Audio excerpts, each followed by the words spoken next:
are entering, and I think... This meeting is being recorded. Okay. Timnit, welcome. As I've said so many times, but I repeat, thank you so much for your generosity and willingness to talk to us in this afternoon and morning to you.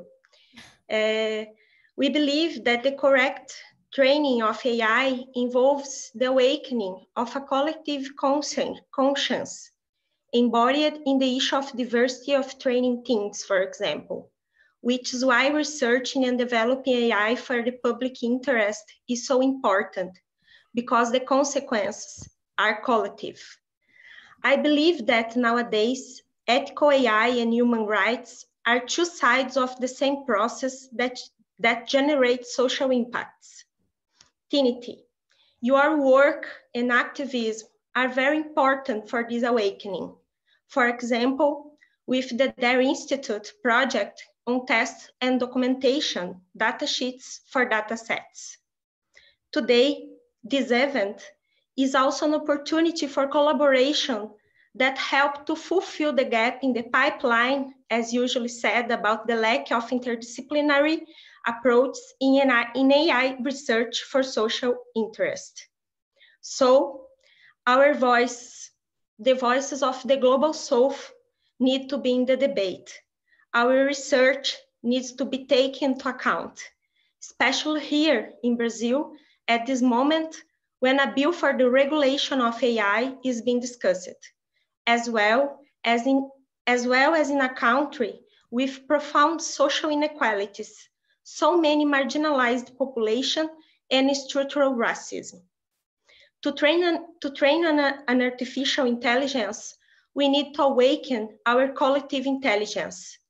Participation in the debate, the development of critical awareness, and the crossing of perspective are the first step in the democratization of development, focused on developing tech for good, but in always asking good for who. This mindset will certainly forge a human digital future with respect to all beings, including diverse worldviews. I would also like to take the opportunity to thank each and every one of my colleagues, friends, researchers who are already with us this afternoon. Timnit, there are special people here too, whose work we will certainly have the opportunity to know. Professionals and students truly oriented to the public interest in their performances. Well, today's our super special guest doesn't need any introduction, but while people are still entering the room, I will pass the floor to my colleague, Luciana, so she can introduce our group and a little bit of our work too, given my linguistic limitations with English, but that doesn't have the power to limit ideas. I know that their institute work with language technology serving marginalized communities. So today, it will be a great opportunity to know a little more too. Luciana, the screen is yours. So thank you so much. It was so nice to hear you, Vivi. Good afternoon to you all. I would like to welcome everyone who is present here and say we are delighted to discuss AI and research for the public interest with our distinguished guest, Dr. Timnit Gebru. And this event is organized by the Group of Research, Ethics, Human Rights, and Artificial Intelligence of the National School of the Federal Public Defender's Office, the Office of the Dean of International Relations of the UFMG, and the School of Scientific Diplomacy Innscid at USP. We would like to thank Professor Aziz Saliba, the Dean of International Relations of UFMG, for housing us today, and also to thank the National School of the Federal Public Defender's Office on the name of its Vice Dean, Dr. Gustavo Quanti, who is here today with us, and also to thank the Innovation and Science Diplomacy School for the support in the name of Professor Amâncio Jorge de Oliveira, who is also here with us. Now talk a little bit about our research group. The research group has been discussing... Luciana, sorry. We can't see your screen.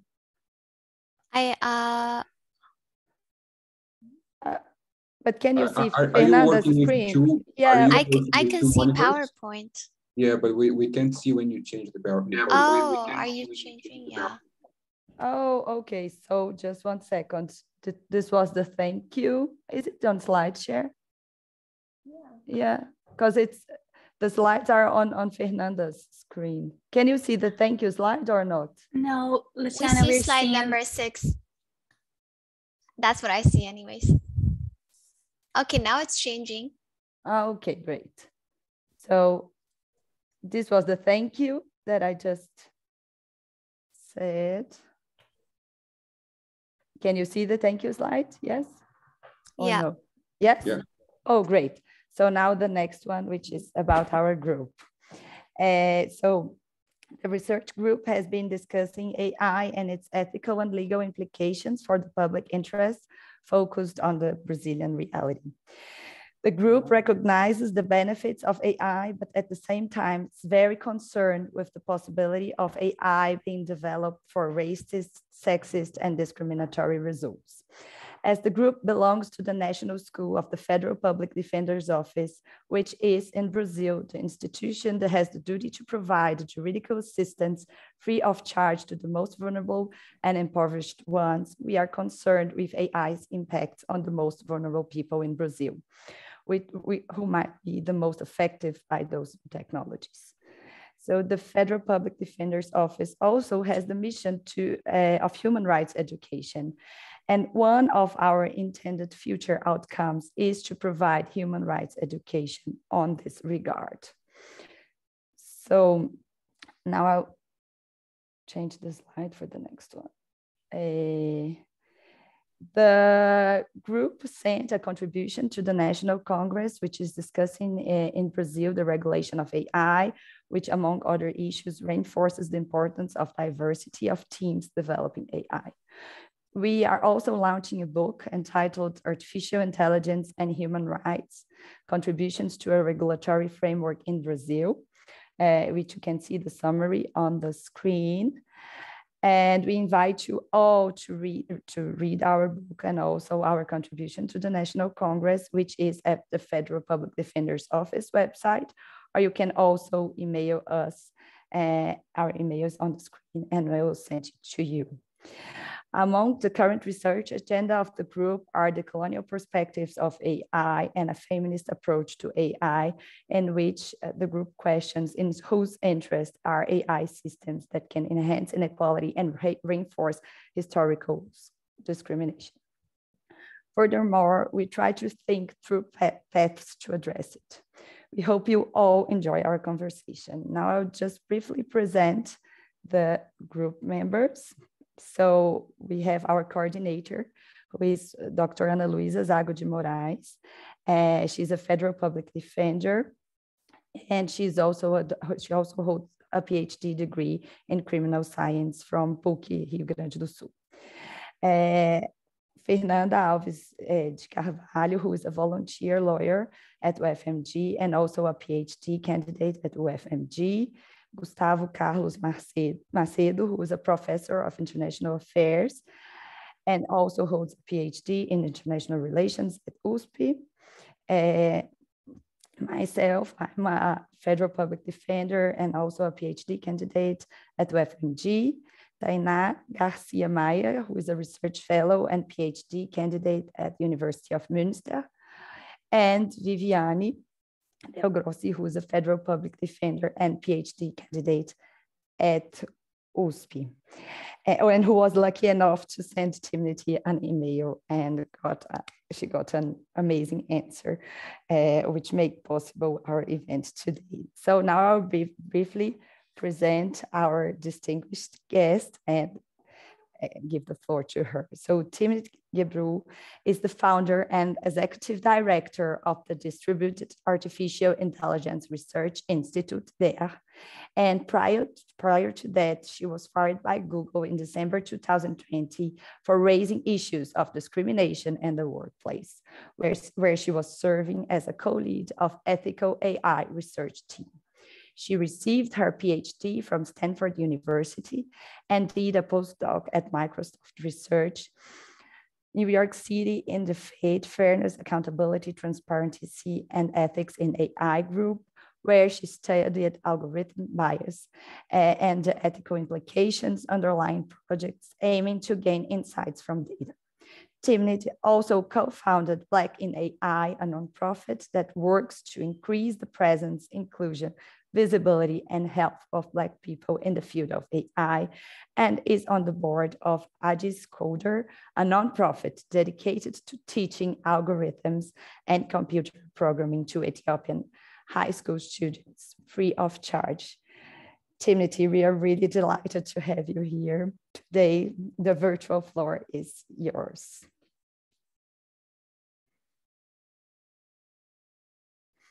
Sorry, I just posted the Black in AI website because the front, on the front, you'll see a photo, and that's the Brazilian contingent of Black in AI. The photo is all, the photo in the front page on the website is all people from Brazil. It was at our, I guess, our last in-person workshop, which was in 2019. But anyways, thank you so much for having me. I was thinking that I would maybe talk a little bit about AI for the public interest, or some of the issues we're seeing right now, some of the institutional issues we're seeing right now. I'll try to keep it short. Like, I don't want to go over more than 20 minutes, like maybe 15, 20 minutes, so that we can keep you know, a good amount of time for discussion. So let me just really quickly share my screen. Oh, yeah, okay. Let's see.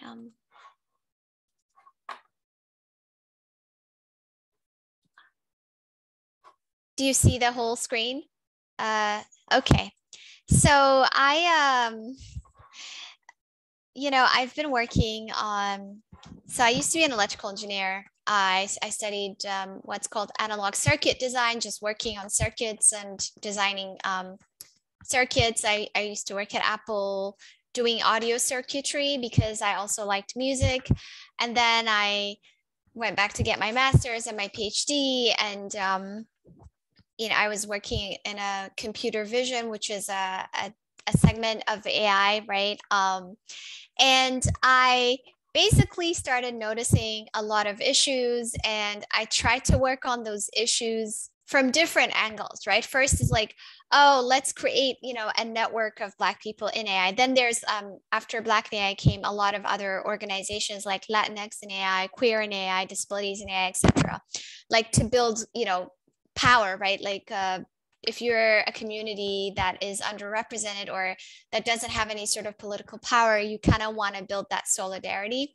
And then I tried to work on, you know, auditing and technical issues. Like, so there's this paper that Joy Bolamini and I wrote called Gender Shades. And it's been cited by, you guys might know about, you probably all know about this campaign.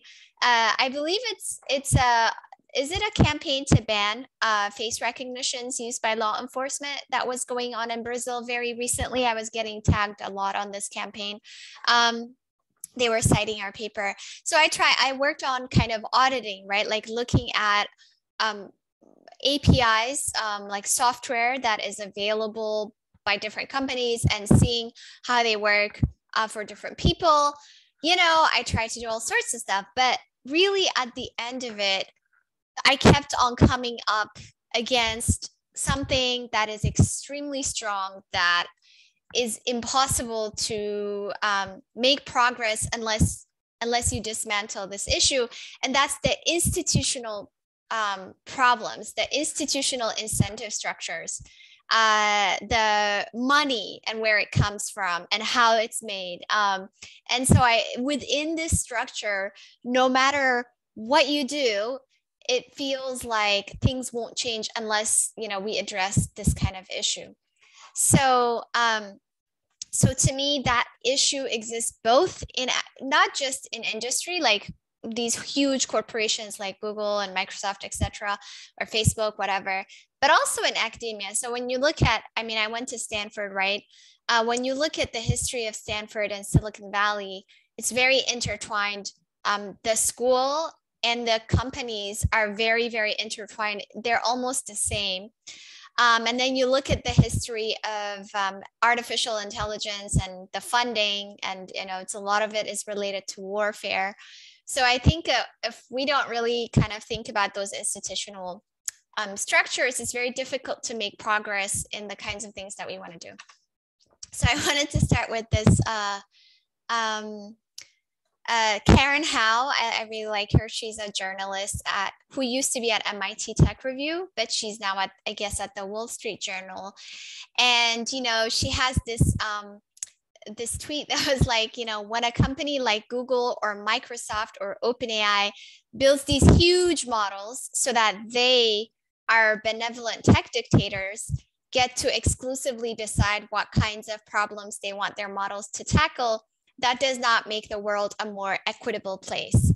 So name a technology in history that has successfully been redistributed completely equitably from the bastions of privilege and power to those who don't have privilege and power. We don't even have that with basic resources like water, paper, electricity, and the internet, right? Let alone AI. So when you look at the history of AI, it's really, I'm just admitting the people I'm saying, oh, sorry. It's really the government pumping lots and lots of money into mostly warfare. And it's including its collaboration with corporations. So for example, if you look at MIT, Massachusetts Institute of Technology, right, like one of the most well-known tech, scientific STEM type universities, it's probably one of the largest, I believe the second largest, basically military contractor, because whenever there's a war, people at MIT, Lincoln Lab were helping develop like all sorts of weapons. And so some people say that schools like MIT have to reckon with their, in the US, a lot of universities are starting to kind of address the fact that they were built by slaves and they were built on the backs of slaves. So just like that, a lot of universities are being asked to reckon with the fact that they made their money from war, from destruction around the world. And Silicon Valley is no different. The transistor was, very much heavily used in World War II. So this kind of place started making a lot of money during the war. And so when you look at things like machine translation, automatic machine translation from one language to another, or self-driving cars, right? The self-driving car RoboCup was, very much funded by the Department of Defense in the US. And that's not because, they really want people to have convenience and they want accessibility. It's because they're, interested in autonomous weapons. So everything basically kind of has that root, right? Policing people and borders. So now they are working on, people all over the world are working on these electronic border walls to police people's movement and migration across borders. So then after all this, people talk about AI for social good, right? But so to me, it's like we first kind of build a tank, right? All the money, all the institutions, all the kinds of incentive structures we have are to build a tank. And then we say, oh, let's think about using the tank for social good. Maybe we can use the tank for agriculture. Maybe we should use the tank for this other thing. But if you want to build AI for social good, then don't build the tank in the first place. Have a completely different paradigm where it's not based on warfare and maximizing profit for the few. This idea of, for instance, the history of machine translation, if you want to learn more about it, there is this paper called, it's a very short paper called Machine Translation Shifts Power. And there was a very interesting quote there that says, the most important thing happening in Silicon Valley right now is not disruption, rather it is institution building and the consolidation of power on a scale and at a pace that are both probably unprecedented in human history. So for me, I was working on a lot of different, ways of trying to address this issue of discrimination, whether or not it's in AI. But I found myself being in institutions that were not built to support that kind of work. So that's why I wanted to create my own institution that's separate from academia and separate from industry. So there is this series by Karen Howe again called AI Colonialism. So she covers a few different countries around the world, for instance, South Africa, Venezuela, New Zealand, and I believe, is it Malaysia? I forgot the fourth one, and discusses how AI companies are basically creating a new colonial world order.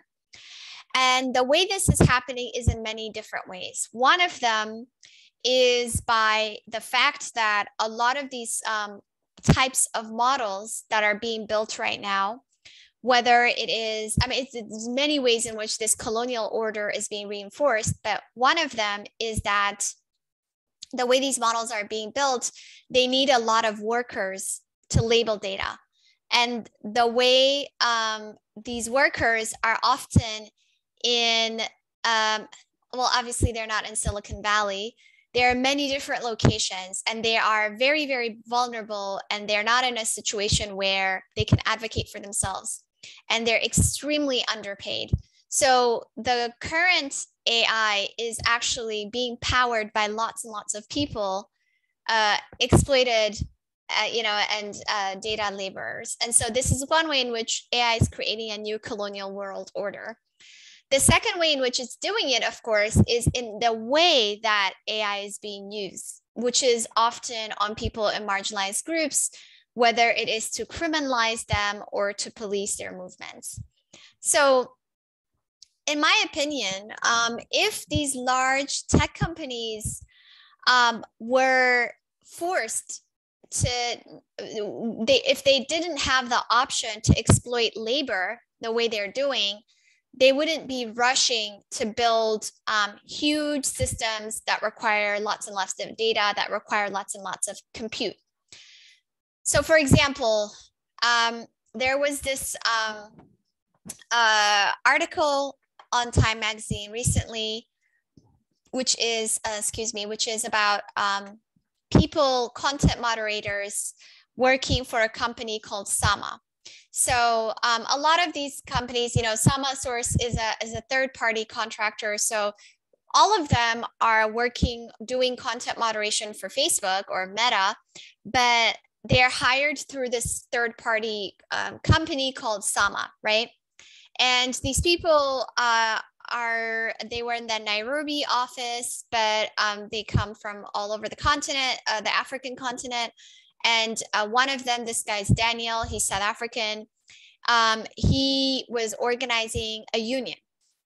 And when they found out that he was organizing a union, and he was like being vocal about their exploitation, right? They were getting paid basically like $5,000 a year, $5,000 per year. They were, for instance, if they wanted to, these are the people who work and are exploited so that you and I don't get to see harrowing videos on social media or other types of horrible things. So they spend their days just consuming all of this horrible media, right? And so, for example, if there is a video, they have to, within 15 seconds, they have to make sure they have to make a decision on whether this video violates Facebook policy or not. and they get tracked, right? And often this workplace surveillance is also done by AI. So they track their eye movements to make sure that like they made the decision in 15 seconds, they can't blink.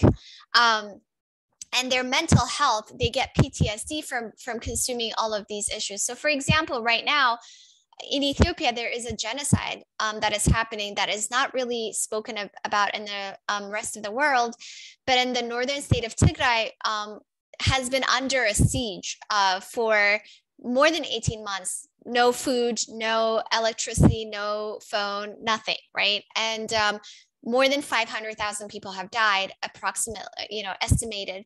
And a lot of Ethiopia, because of the war, there's a war going on.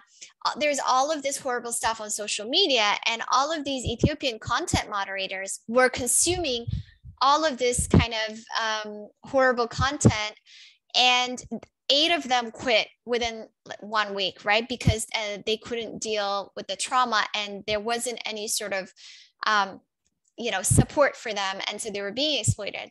So if these companies, whether it's social media or other types of companies, were forced to treat workers with dignity, right? Living wage, not exploit this kind of exploitation, I believe that they wouldn't be rushing to scale or rushing to build larger and larger models. So basically, we need a different paradigm to create tools that benefit us, right? Because the current paradigm is not created to benefit the majority of people around the world. So in the same series by Karen Howe, she discusses a couple of examples that I found really inspiring. So this example is from Teiku Media from New Zealand, and it is the Maori who are working on AI for language revitalization. So the Maori, are a colonized people, and they were forced to lose their not speak their language, right, by the colonizers. And so recently they've been working on language revitalization efforts. So in this particular example, there is a local radio station that wanted to annotate data, right? That wanted to create a data set in order to build language technology that they can then use for language revitalization, right? For themselves, for their own communities. So they created this competition, and in this competition, people would have a bunch of, speech in their language, and also annotated and text. So like speech and accompanied text, labeled text, right? And so they had over 300 hours of annotated audio in their own tongue, in their mother tongue. And this was enough data to start working on language technology in Reo Maori. Now, after they created this data set, they got contacted by an American company, Lionbridge, and this company wanted to buy their data or license it. And they said no, and they put a video describing why they said no. And they said no because they said, people basically beat this language out of our grandparents, and now they want to sell it back to us as a service. They want to take our data and then sell back our own language to us as a service online, right? And so they said, data for them is the final frontier for colonization. And so what they want to do is they want to make sure that they safeguard their data, keep it in the community, and make sure that it is only used in ways that benefit their community, and make sure that the people, the decision makers on where that data goes and how that data is used are members of that community, not some random company that is whose goal is just to make money. So for me, this is a different paradigm of how to develop data sets, very different from the exploitative labor practices that we're seeing, and how to safeguard them and how to develop AI kind of tools that actually benefit different communities. So, this kind of exploitation of people in research, for example, is very common, right? So here is another example just recently that I saw, and this is by Lakota,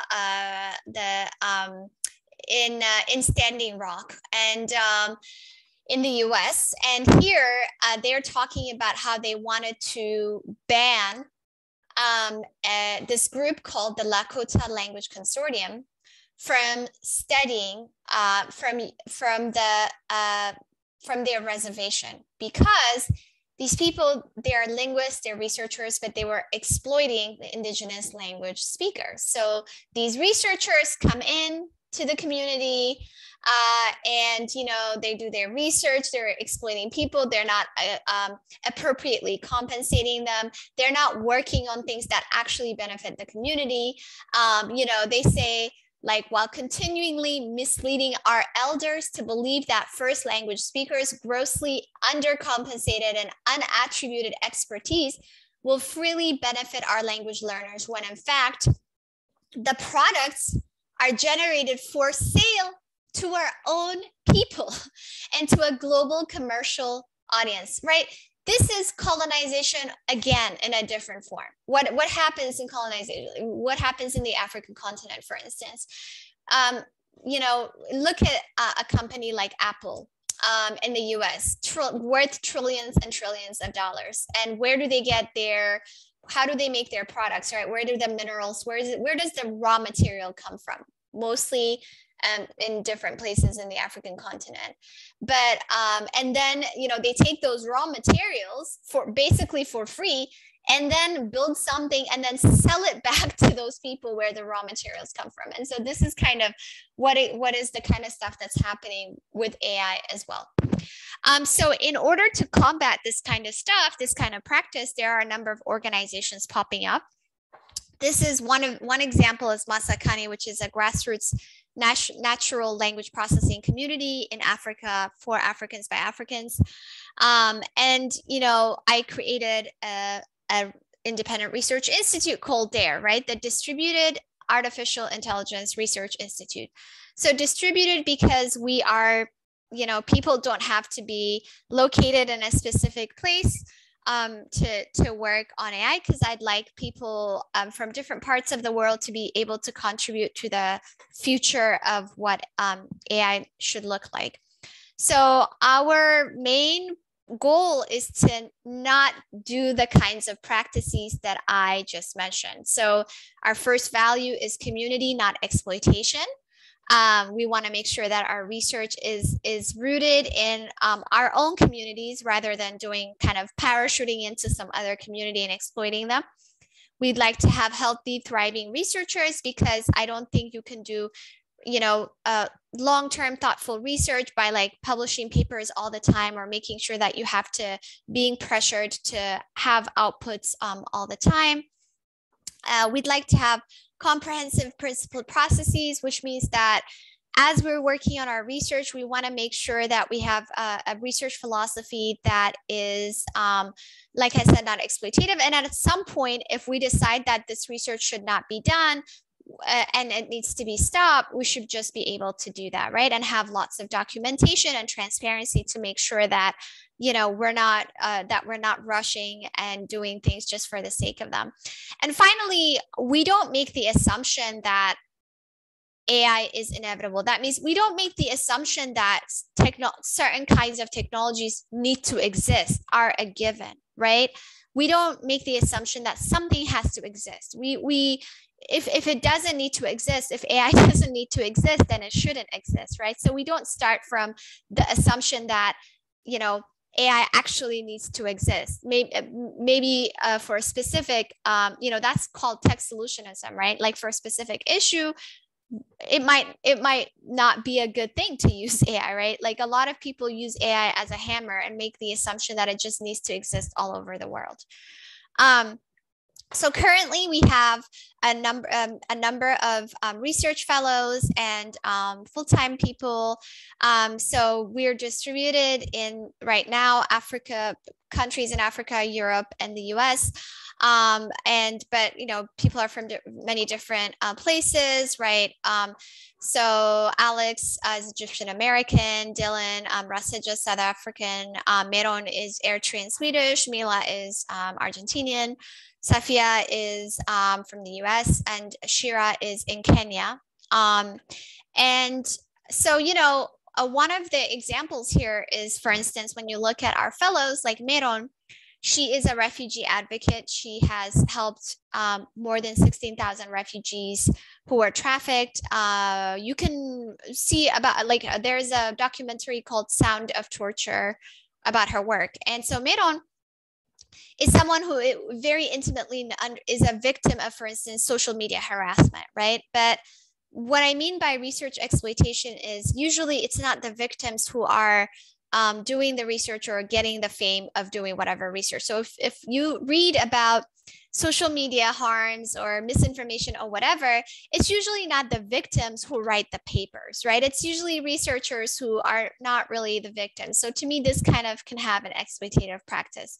And for me, I'd like the people who are most impacted by the technology to also be the ones who are, you know, whose knowledge is appropriately compensated and uplifted. So again, you know, I want people to tell their own stories rather than this kind of exploitative research practice. Another example I want to give is Raseja. She is, again, from South Africa. She grew up in a township in South Africa. And along with our collaborators, we worked on this project to analyze the impact of spatial apartheid in South Africa. So I'm pretty sure you can look at this kind of image in any country, right? In the US, in Brazil. In South Africa, on the right-hand side, you have a township. On the left-hand side, you have these, you know, mansions, right? And by apartheid, the Apartheid Act, basically the Group Areas Act in 1950 or 1954 mandated that white people can live in these great, you know, suburban places, and everybody else has to live in these townships. And the budget that they allocated for the townships was much smaller than the budget that they allocated, obviously, for these suburbs. So even though apartheid was legally ended, we still see these images are from like 3-4 years ago, right? We still see the impact of apartheid today. It's not like it has ended, right? So our question is, can we use satellite images and computer vision techniques to analyze the impact and the evolution of spatial apartheid, right? This is another example. So here is, this is Raseja's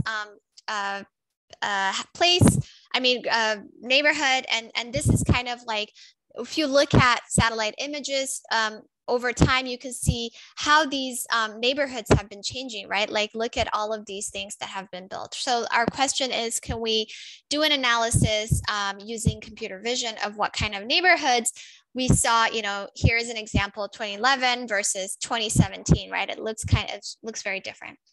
So we kind of trained a model to classify the types of neighborhoods that we have, to segment them out, whether it's township, wealthy, not wealthy neighborhood, you know, a non-residential neighborhood, etc. And so, for example, we can do things like, you know, how did neighborhoods in 2017 change, you know, from 2011, right? So here, for example, we can look at how, if you look at, you know, B is, let's say, vacant, right? And non-residential, NR is non-residential. So you can say, out of the land that was vacant, like B, gray background. So this is the first bar I'm looking at. Out of the land that was vacant in 2011, how much of it changed into what? So W means that it was lots of wealthy neighborhoods were built, right? And then yellow means that not wealthy neighborhoods were built, right? So like, out of all of the land that used to be vacant in 2011, most of what was built was wealthy, right? Blue. So those are the kinds of analysis we're continuing to do. And if you're interested, you can look at some of our paper on the topic, and we're gonna release our data set and visualizations, etc. So yeah, I'll stop there. But I wanted to say this is exactly why I wanted to create a new institute, because this kind of work is very difficult to do, whether it is in an academic institution or in an industry setting, because when we were trying to publish this paper, for example, a lot of people in computer science or in machine learning would be like, oh, but is it generalizable? Like, it's just a data set problem. We had to gather the data set for for a long time, for many years. And they were like, oh, but who cares about the data set? There's a lot of devaluing of that kind of work. And in an independent institute, we can make our own decisions about what problems we think are important, and go from there. I spent a lot of time talking. I didn't imagine that I will do that. So I'm going to stop now. So I'll take questions. Timnit, thank you so much. It was so inspiring to hear you. I have no words to say thank you on behalf of the group. And I was really impacted by a sentence you told, which is we need a different paradigm to create AI to benefit us. But I won't talk much now. I will hand it over to Viviane because she has some questions, and then we will go through questions and answers. If you would like to make questions, please let us know, or you can type them into the chat, or you can let us know so that you speak your own question. Vivi? Thank you, Luciana. Thank you, Timnit. Thank you so much. I think we can do a first block of questions. So I put my questions, and Gustavo, Tainá, and so we pass to Timnit to talk about. And I think, Luciana, the audience can do questions too. Can you explain a bit just to? Sure. So the audience can either type the questions or let us know that they would like to make questions, and then they can speak their questions. They can make their questions for them.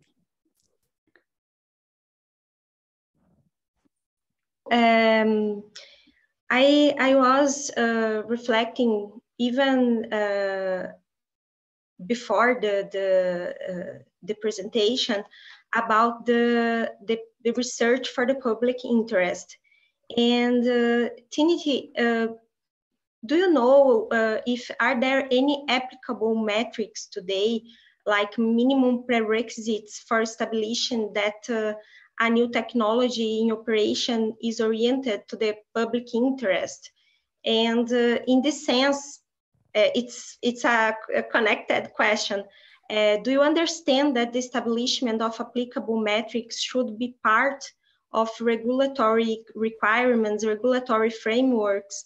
You think should it be required by law?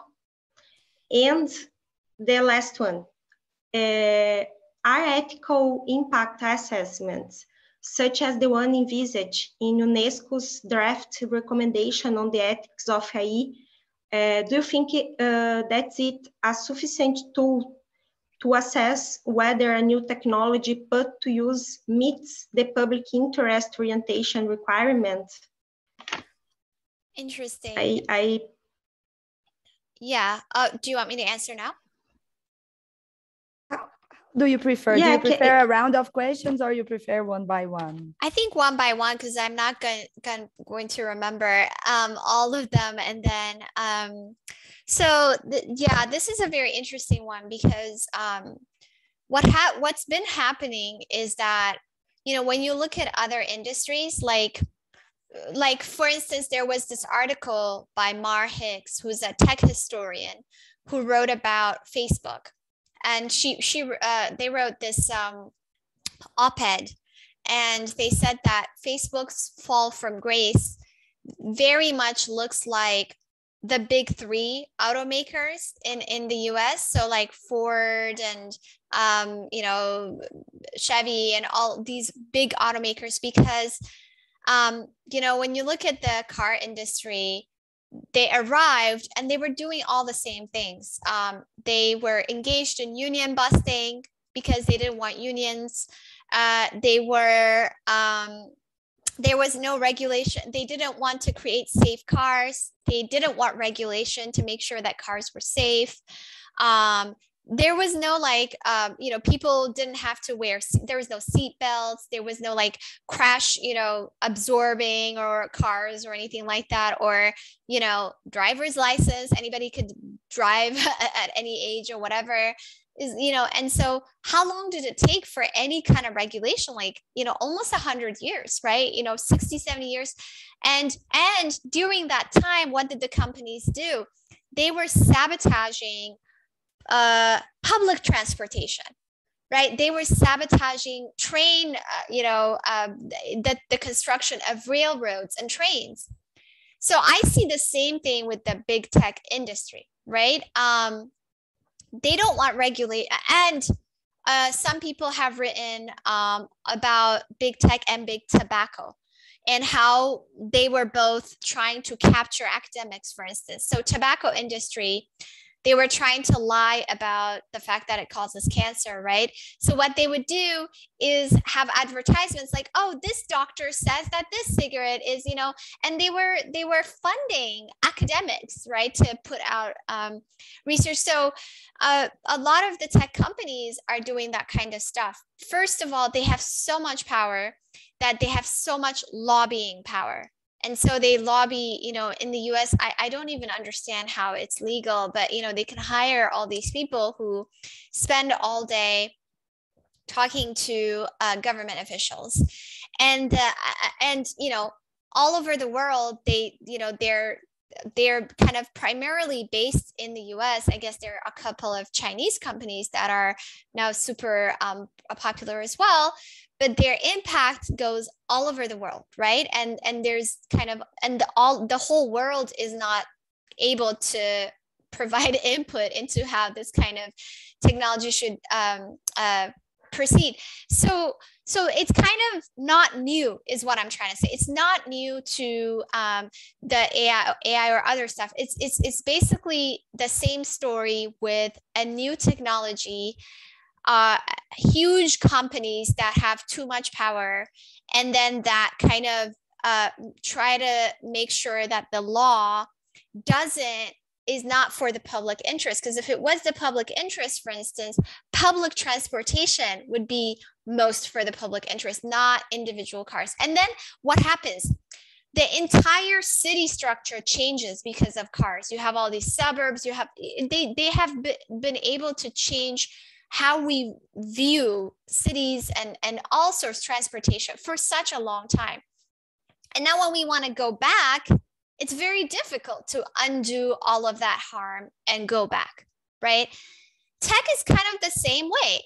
If you look at what Safiya Noble wrote, you know, about public institutions like libraries and how they've been eroded, the fact that tech companies are not paying taxes, you know, even just taking beyond the fact about AI specific regulation, right? You have all of these tech companies that are not paying taxes, that are eroding public institutions. Now, when you look at their products, in all other industries at this point, they are regulated to the point that they have to prove that they're not causing harm before they put things out there. So for medicine, I mean, all of these places have, industries have hugely problematic histories, right? Medicine, automotive industry, etc. But they're regulated in the sense that they have to prove that they haven't done harm. They have to tell us the kinds of tests they have done. There are places that they cannot be used for, and specific uses that are banned. Right. And in this industry, there's none of that, basically. I mean, there's GDPR, General Data Protection Regulation. There is the EU AI Act that's being discussed, but there's a lot of loopholes. So what happens, because they don't have to prove to us that they haven't caused harm before they put products out there, what happens is that we are stuck proving the harm ourselves, right? And so we're not imagining the future. We're stuck in this cycle where they put out something and we have to prove the harms. They put out the next thing, we have to prove that. They put out so we're stuck. We're always behind. We're not in a position where we can imagine something different and implement it, because what happens is they put something out, we're stuck. They put that, and then while we're like dealing with this current thing, they've already put out the next thing. So what I want is regulation that makes it such that the onus, the burden of proof of no harm is on them. I want regulations such that the burden of proof of harm is not on us constantly, right? And so currently, when you talk to VPs of these companies internally, they'll tell you, like, let's say, for example, you want to study misinformation or some other thing, right? The VPs will say, oh, we shouldn't do that, because if we find an issue and we don't know how to fix it, we don't have plausible deniability. It's not a good thing. So it's better not to look for the issue. It's better not to find the problem. You'll actually have tech executives tell you that it's better not to find the problem. Whereas if it's drugs or something, they would be punished for not finding the problem. Whereas in the tech industry, they're not punished for not finding the problem because the onus is on us. So broadly speaking, the mindset that I'd like to see is that they have to prove that they haven't done harm in this way before they put it out there, right? And so a lot of laws have, transparency, like documentation. I've written papers on documentation, etc. But the problem there is even, again, when we talk about informed consent, it's again, the onus is on me. I have to read everything. I have to consent. How many times can I do that? Like, I like listen to music and then I have like a 5-page, our terms have changed kind of thing. I'm like, okay, sure. I can't read all of those things all day, right? Like, it can't be on me, right? They can change. They can have 100-page terms if they want to. They have all these lawyers, but consumers don't have that kind of resources. So there's too much of an imbalance right now. So I think the basic kind of a mindset that we need to have is that they need to prove to us that their products are not harming, and that they have done all the tests to prove to us that, not the other way around, that we have to prove to them. That's the kind of regulation that I'd like to see.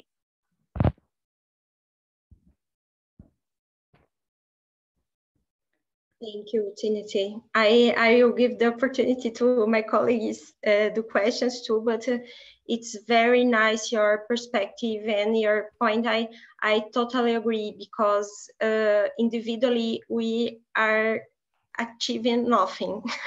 We are achieving no results. And so can I pass, Gustavo? Can you? Yes, just thank you very much, Viviane. Timnit, thank you very much for your presentation. Very strong presentation. And since we are running out of time and we have to close this session, I also would like to offer you an opportunity for us. I mean, it's for all of us to keep talking. I'm here, I'm part of the group, but I'm also representing the School of Scientific Diplomacy. And I would like to invite you to speak for our next event. If you don't mind, I will send you an email for this invitation. And so everyone here will have another opportunity to talk. We have a roundtable on decolonization of science, which is exactly the point that you just gave to us. So our group is very interested in finding new ways for collaboration.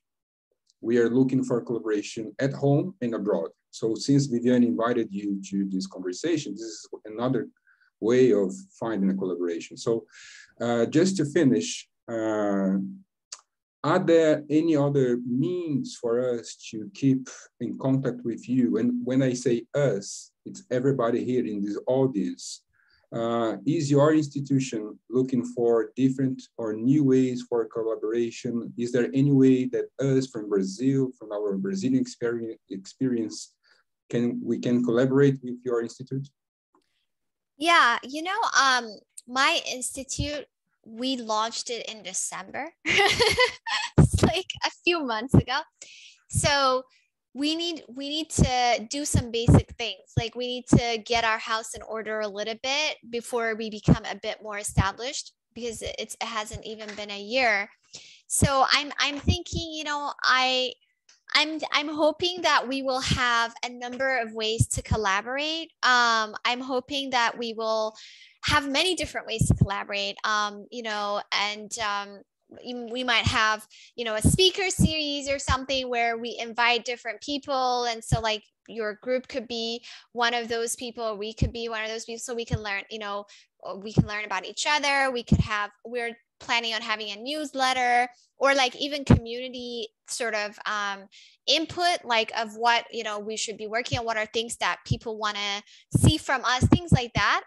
But we haven't done any of those things yet because we're literally trying to just like figure out like, okay, we need paperwork for this. You know what I mean? So we need a little bit of time to kind of be an actual thing, you know, and that survives for a little bit. And so, but once we do that, so for example, we're planning on having our first virtual event in December for our 1-year anniversary. So that will be like our first kind of any sort of public gathering that we're going to organize, right? So hopefully, you know, slowly we can like build some bridges and collaborations over time once we establish ourselves a little bit. But I also think, you know, I think it would be good for all of you to meet some of the Brazilian members of Black AI who have built lots of bridges between, you know, some of them are in Brazil, some of them are in Canada, some of them are in the US, and they have really been trying to make sure that there are like lots of bridges between the technical aspects of whatever we're discussing AI and like the other aspects. So that will also be something that I think would be great. Thank you very much. We are looking forward to that. Thank you. It was really nice meeting all of you, and hopefully we'll have, you know, more conversations and more collaborations. Timnit, thank you so much. I think we ran out of time. We still had a lot of other questions. Too long. Yeah, no, maybe we'll amazing. To be continued, I guess. To be continued. Oh, we hope for our next meeting to continue this conversation, because it was really inspiring and wonderful. We have no words to say. Thank you very, very much, and wish all the best for your institute. Thank you very much. And we also would like Vivi? Ruth, quer fazer mais uma pergunta? Do you want to do any question or not? I have to go. That's my sad thing. Yeah, I know. I'm sorry. Yeah.